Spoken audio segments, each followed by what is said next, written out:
for all of us. It's about predicting where the consumer is going and getting half of it right. One of the things we want to do is create ads that don't suck. Embracing change creates great possibility. I'm Alan Hart, and this is Marketing Today. Today on the show, I've got Erica White. She's the Vice President of Marketing and Communications at Affirm.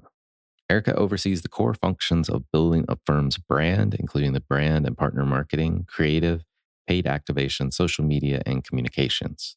Prior to Affirm, Erica was the Director of External Affairs at TPG, the private equity firm. She's also spent time at Pandora, Visa, and Hilton Hotels. On the show today, we talk about Affirm, the size and scope of the business and the massive growth that they've seen. We talk about the buy now, pay later market and where she believes it is going. We talk about how Affirm is driving growth and customer acquisition for their retail partners and where she believes marketing is headed, how we need to be adapting, changing, and embracing fluidity. So I hope you enjoy this conversation with Erica White.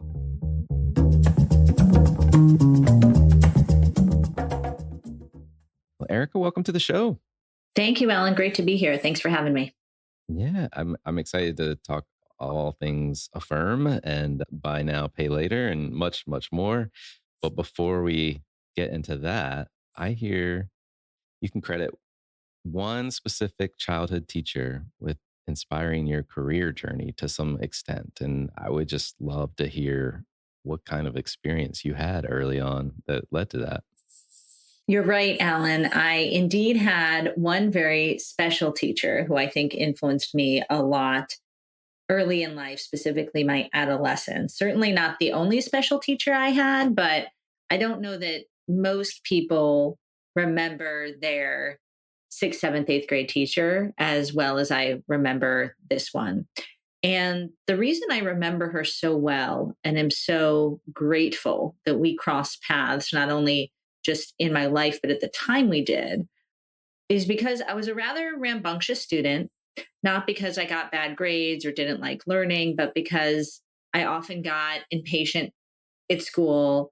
I've always been creative minded. So I would often, if I was bored, just zone out, space out into my own thoughts.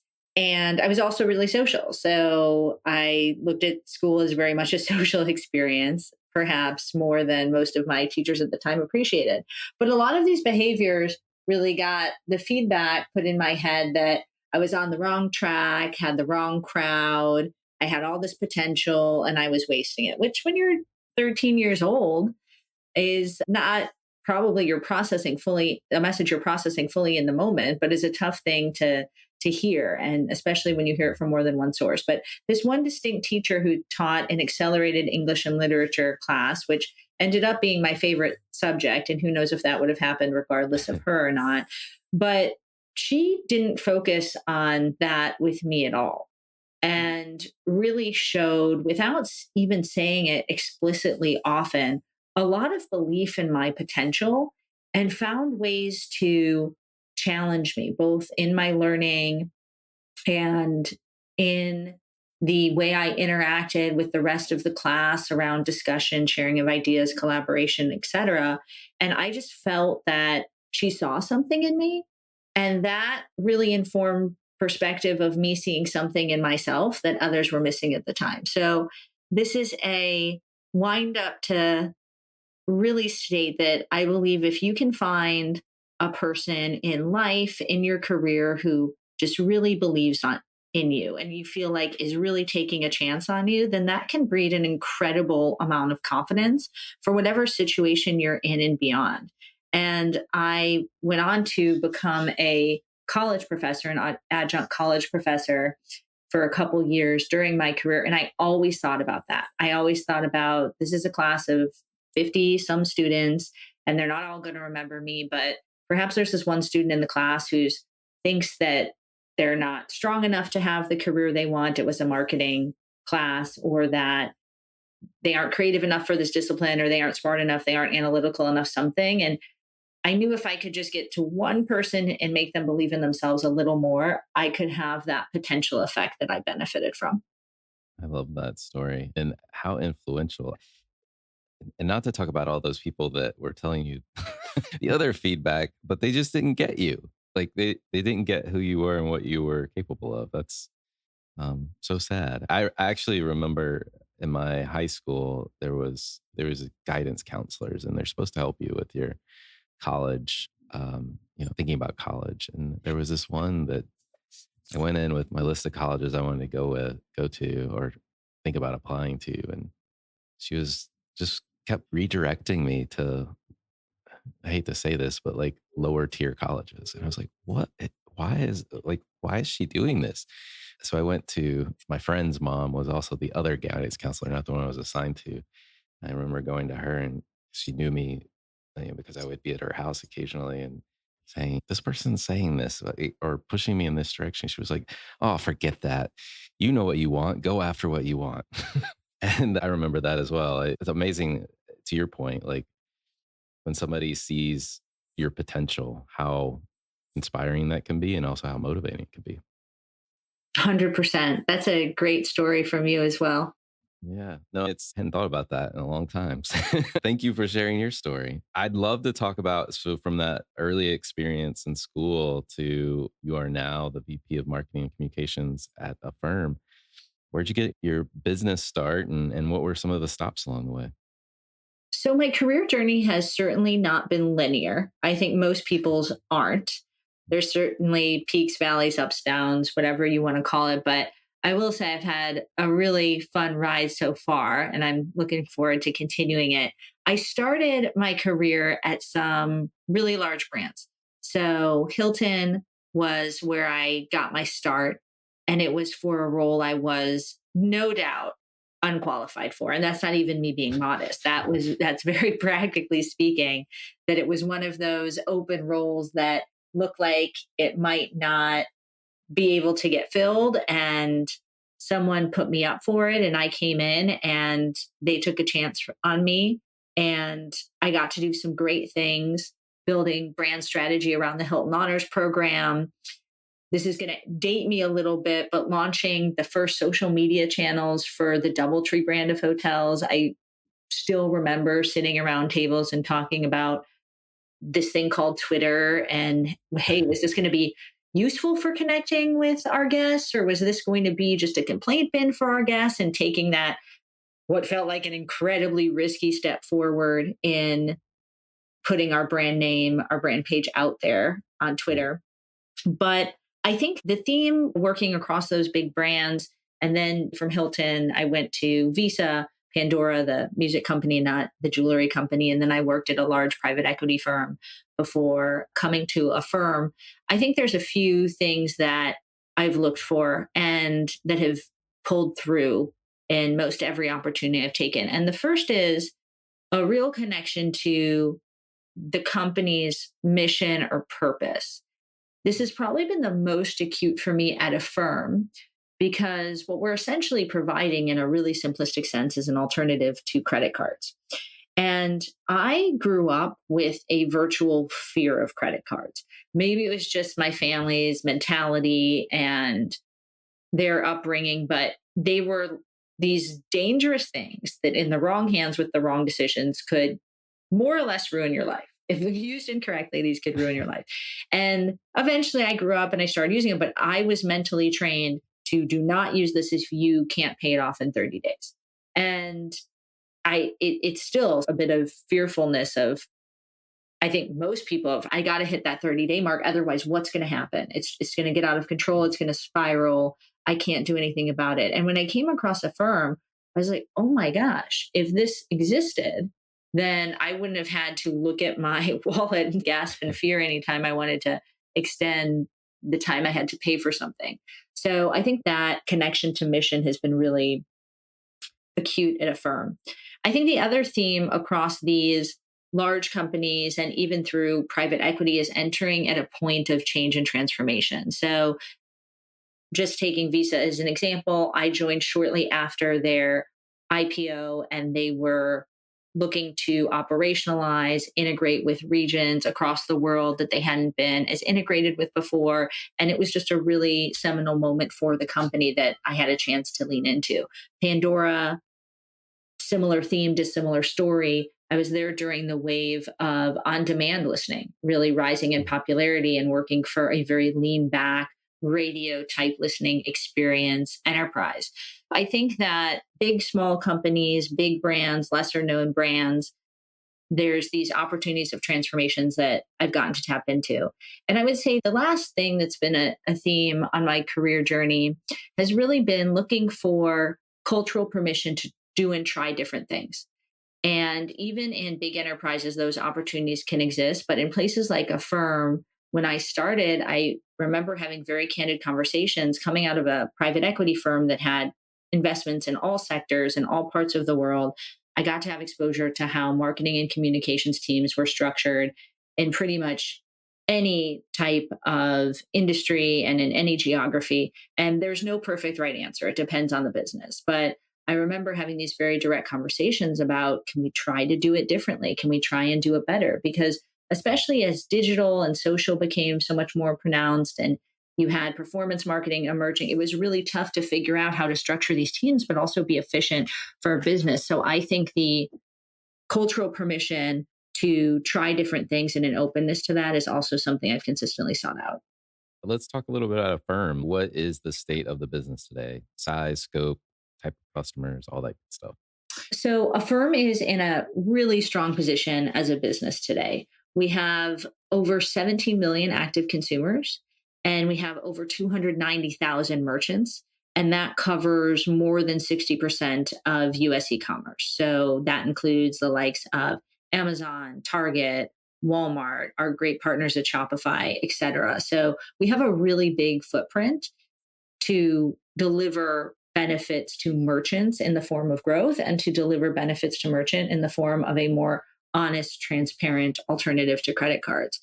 The volume running over our network is also growing at a really healthy clip. It grew over 36% year over year in the last quarter. And we're running at roughly 4 times the growth rate of e-commerce. And we're also growing our revenue by over 50%. So really exciting to see since I've joined, and this is over 4.5 years ago now when we were a private company, how we've really just started to scratch the surface of what's a really incredible total addressable market, which is essentially the credit card market. Those are big numbers.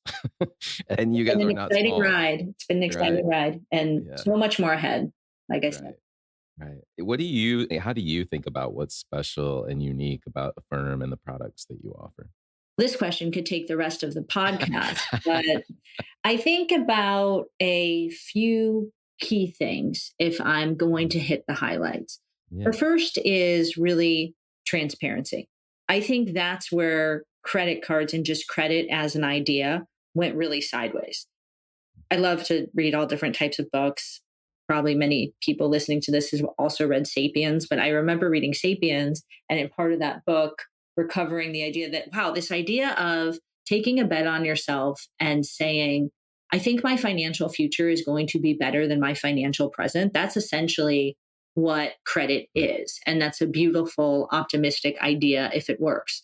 But the challenge becomes when a lot of people start taking that bet on themselves. And then when they lose that bet, the lender and modern day credit card companies really benefit and the consumer really loses. And we've just layered in a lot of tricks. And Affirm has really stripped down credit and reinvented it to something that is very transparent. When you use Affirm to purchase a product, if you're buying a couch at Williams Sonoma, if you're buying a appliance at Target, the terms of the credit that we extend to you, that's not going to change. If you're late, we're not going to hit you with a fee. The interest, if we offer you interest at the point of checkout, that's not going to change. So we are not looking to pull one over on the consumer. We are actually looking to reinvent credit into something that people feel like they have control over and something that can help them and something that gives them more optionality versus something they have to fear. And I think that's really what gets me out of bed every day. I think the second thing that I'd probably hone in on is the idea of flexibility, which I think pivoting to who our target market is, or who a big part of our target market is, flexibility is so important because millennials, who are a ripe audience for our product, both because they've developed distrust in more legacy financial institutions, but also because this is a group of people who have been able to go to Starbucks or go to the smoothie bar and order what they want a million different ways. They're used to customization and flexibility. So instead of having this 30-day pay it or risk it your own peril model, we offer everything from weeks to years in terms of the types of credit that we extend. And I think that flexibility is really empowering. So transparency and flexibility, I'd say those are two of the key moats I like to talk about a lot, but suffice to say the list could go on. No, I love that. I love that. And I think to your point, it harkens back to, it's probably definitely dating myself, but like the old layaway plans, but you didn't get to take the product, right? Like Exactly. the key difference here is that you actually get the product, but you know that you're paying off that purchase, like that item, which I think makes it more real in many cases for I'm sure for your company, but also for the people that are buying the product. Yes, I've made a commitment. I want this thing. I am going to break my payments up over a period of time, but it's not taking endless credit out for who knows when. Right. And we're able to do it this way because we underwrite every request for credit at the transaction level. So when we go into an agreement with the consumer, we've already done our diligence and we're sending a signal that here's the terms that we agree you can afford this under. And the consumer saying, yes, I agree to that. I think the layaway models, we think that you're going to make good on it, but we're not quite sure. Because of the data and underwriting advantages that we've developed over the last 10 years, we can be incredibly confident. And we are incredibly confident that if we say, hey, this is going to work, then we're validating for the consumer. We're going into a deal with them where our interests are aligned and we're making a bet on them. They're making a bet on us, but we have no benefit to extending them an agreement in this context that doesn't pan out. Like our success is intertwined at that point. With a layaway type of model, the success isn't as intertwined. Yeah, no, that makes perfect sense. The category we're talking about is like the buy now, pay later category. And it does seem like it's maturing at this point. And I'm curious what you're thinking about is next for the category going forward. That's a great question. Taking over the world is the first thing I think about. But in earnest, I think that we are still to this day, if you ask most people, and actually it's wild to me that most people know what pay over time is now, have a sense of what these products do, because I know that really wasn't the case 5 years ago. So even the fact that people have a general level of awareness that these tools exist is an amazing jump. That being said, in terms of what's next, I think raising the level of awareness and use, that they aren't strictly online for e-commerce and they aren't strictly tied to a few large anchor merchants. I think that's the big opportunity. I think that smaller, medium-sized businesses, really businesses of all sizes, have an opportunity to use Affirm to propel growth forward. And it's the right time for that because there is this general awareness that is really snowballing. So I think you'll start to see us in more places, and perhaps an association that exists of it's just online and it's just in a few large merchants really will dissipate over time. And then to take that even further, use in store. And that's where our Affirm card comes in. It's a card that allows you both to pay now, like a debit card, but also pay later, pay over time, similar to using the integrated Affirm checkout product. And that's taking the power of Affirm and putting it in a wallet.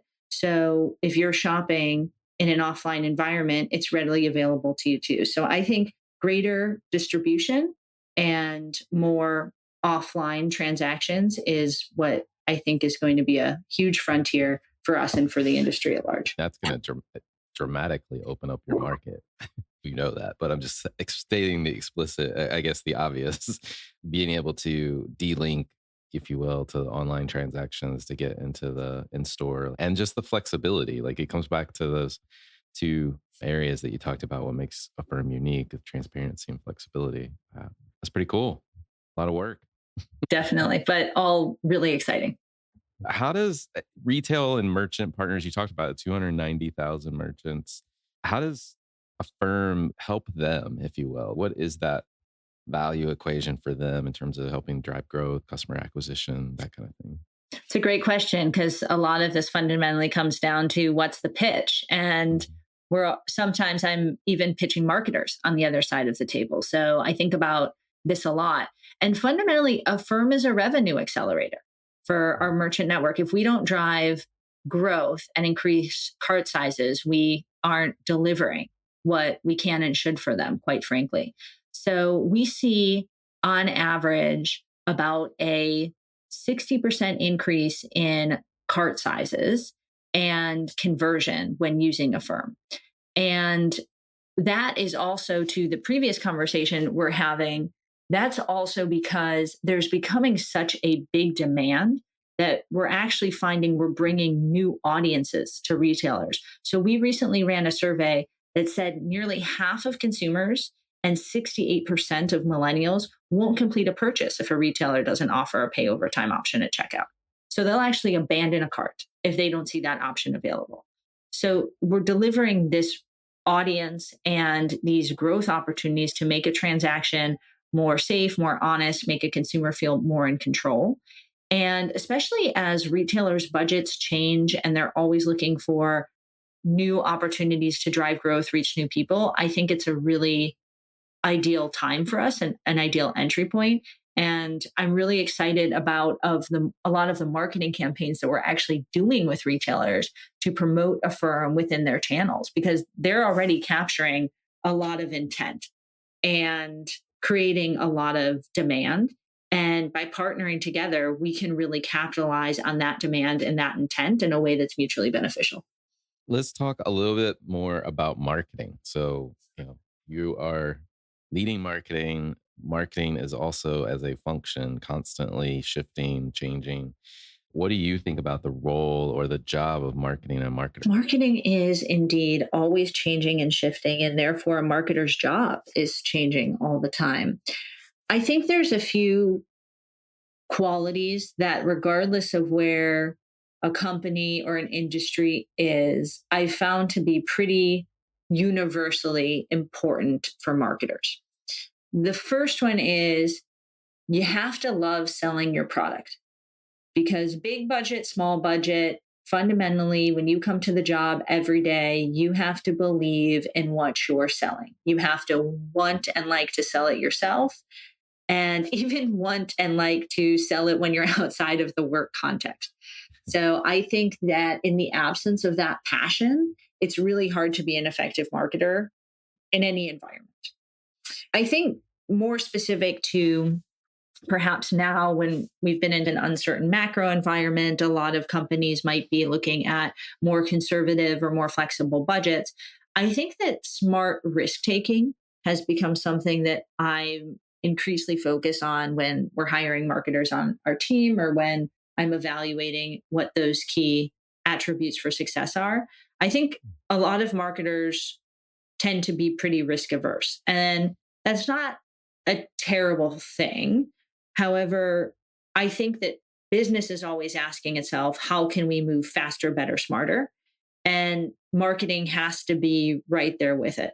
So I think a blend between I want to take risks, but I want to make sure those risks are smart, that's really essential.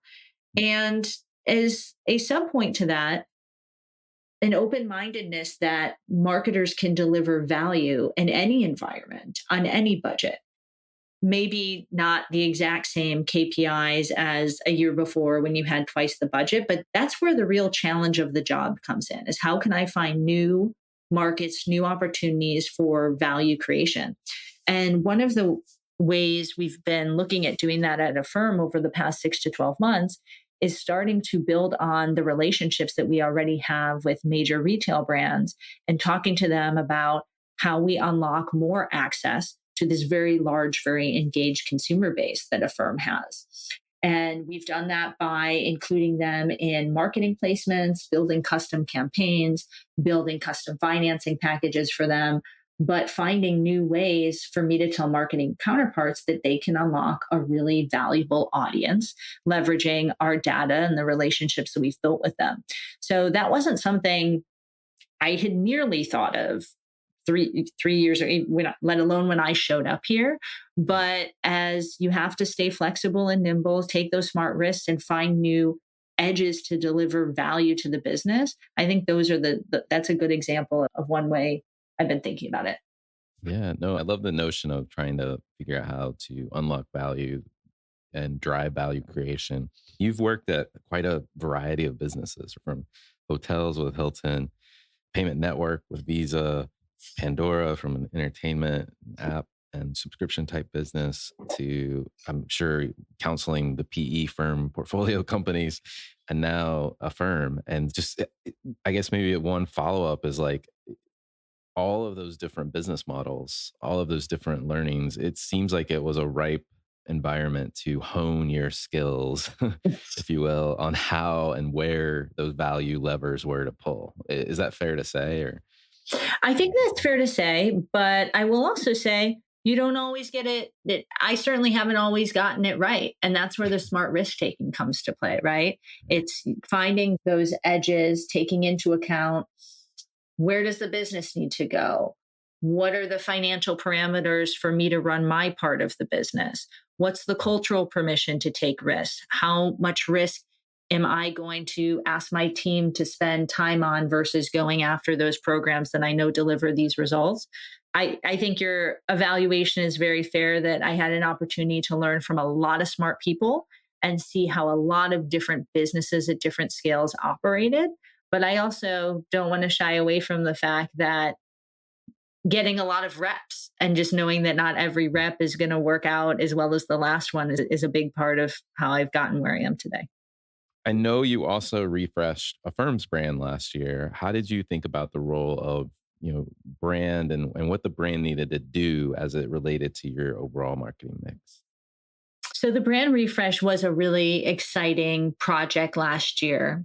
And you could probably host a offshoot podcast just about the role of brand in marketing and how it's changing over time. But brand is, to me, really the blood that runs through all the arteries or all the capillaries of the body, right? It's the essence of how a company talks about who they are and why they're distinctive.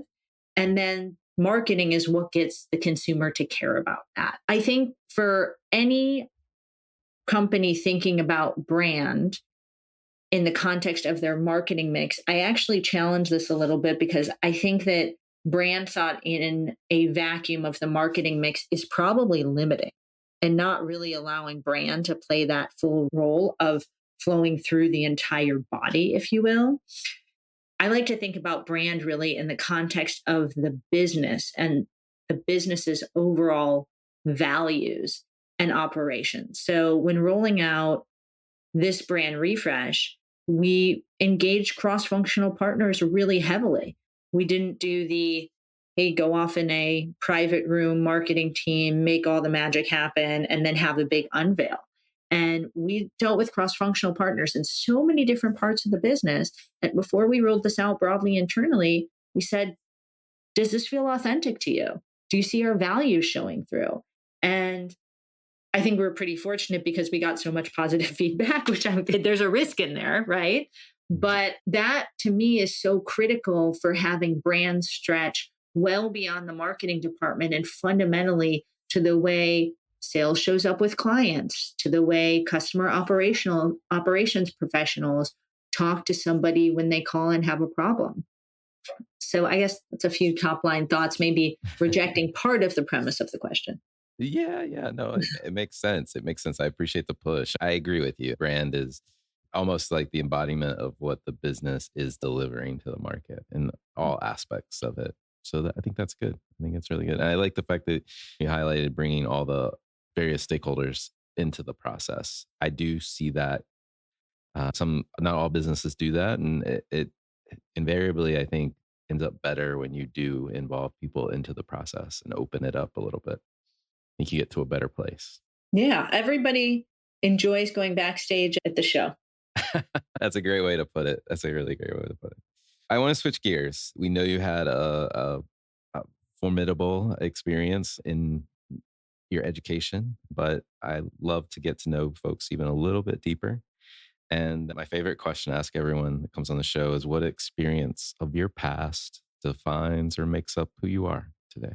So I have worked at a lot of big brands, to your point, but I love being scrappy. I like getting things done quickly. I'm a bias to action person. And I think I've never detached myself from the philosophy that no job is too small. And there's obviously a balance to be struck there. You can't get in the weeds on everything, but it sometimes feels great to have an idea at 9 a.m. and see it come to life, fully executed before 9 p.m. Those sprints are very energizing to me a lot of the time. But I also value speed alongside precision. So not running so fast that we're not paying attention to details and we're not honed in on, here is what we're trying to achieve, here's the bullseye, and keeping ourselves intellectually honest as we go after that bullseye.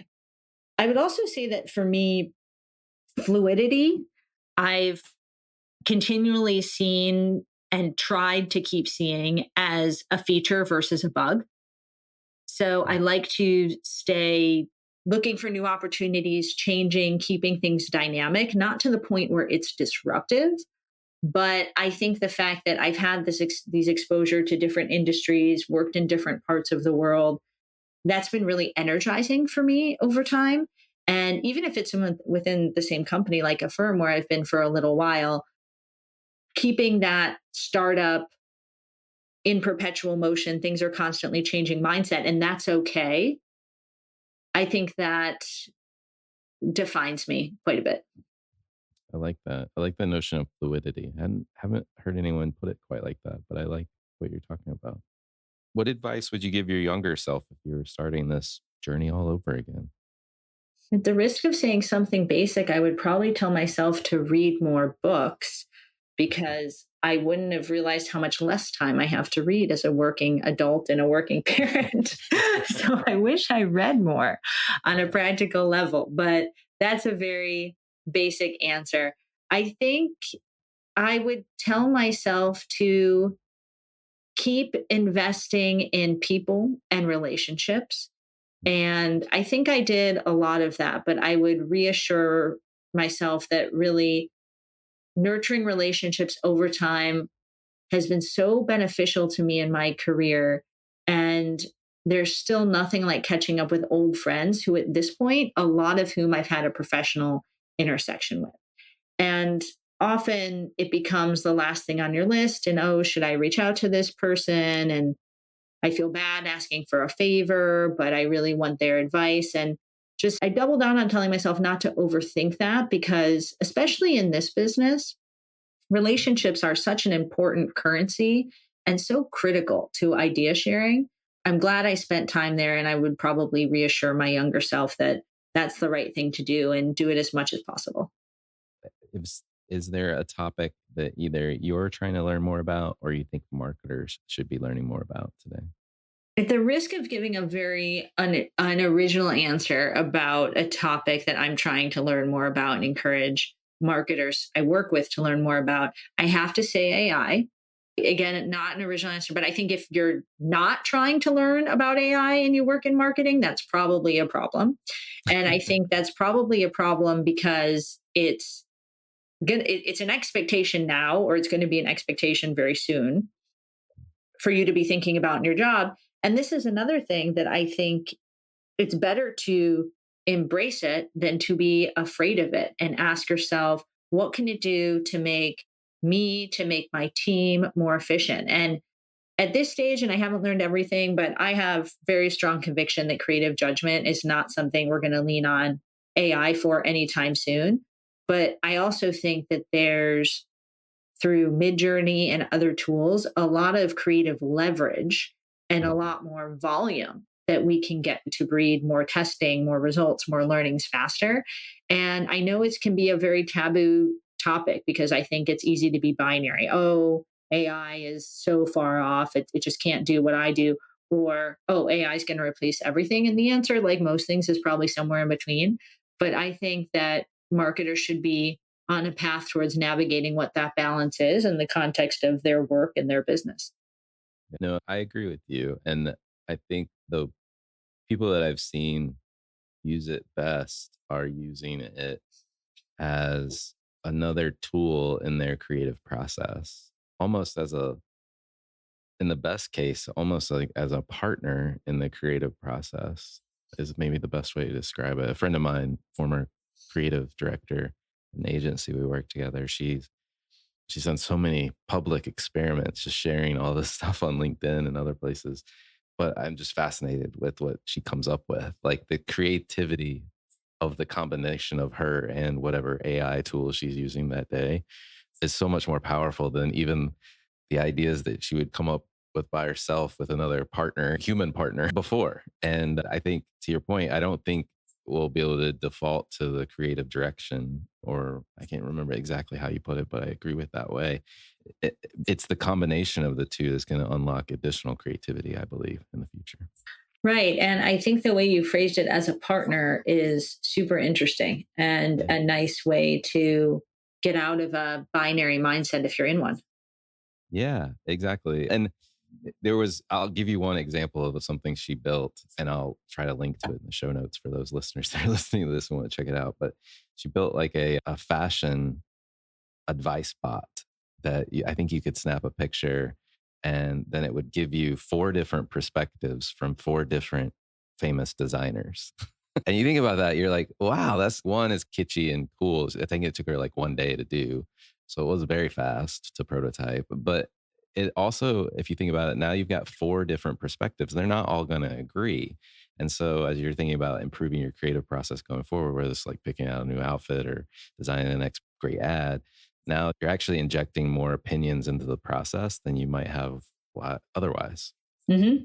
Yeah, absolutely. Absolutely. Anyway, I could go deep. Like you said, it's a huge topic area. Right. But that's where, to your original question, that's where we all need to go for a little while. And it's hard. It's hard to find the time and it's hard to avoid a big internet hole on these types of things. But the knowledge of how to use them and talking to people who are doing it effectively, that's powerful. So are there any trends or subcultures that you're following you think other people should be taking notice of? It's a great question in terms of consumer trends. That's definitely something I try and keep an eye and ear out for. One that has come to mind more recently is the decline of young adults interested in getting 4-year degrees in college. And I think that's a combination of college getting more expensive, maybe the pandemic shifting mindsets. But I think I saw a survey not too long ago that I believe Vice Media and another company did that looked at high schoolers' opinions on if they could be successful without a 4-year degree, and 60% said yes. I don't have a benchmark for that, but I feel like that's pretty high. And maybe this is intertwined in part with the AI conversation that we were just having, that maybe as work evolves, maybe some of the jobs of the future will be less traditional, quote unquote, knowledge worker jobs, which is a lot of what many 4-year degrees are designed for. And part of the reason I think about this is because if you're thinking about marketing to the 18 to 22, 24-year-old audience right now, which we don't focus as much on, but just broadly, you can't really ignore students in college, right? It's not everybody, but it's just something you think about. But there's going to be potentially a larger demographic there that is supporting themselves, has more disposable income, and is certainly accumulating less potential student loan debt much earlier in life than we thought about them. So it will be interesting to see how that cohort takes shape. But I think especially for D2C businesses, even more than us, that's really interesting. And part of the reason I watch this type of thing is because I'm very interested, not surprisingly, in demographics changing thoughts around managing their finances. Right. And an undercurrent here will be you're coming into income earlier, you're having less debt.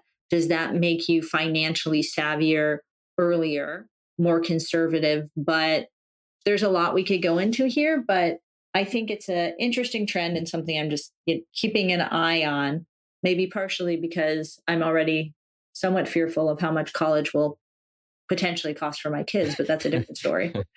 Yes.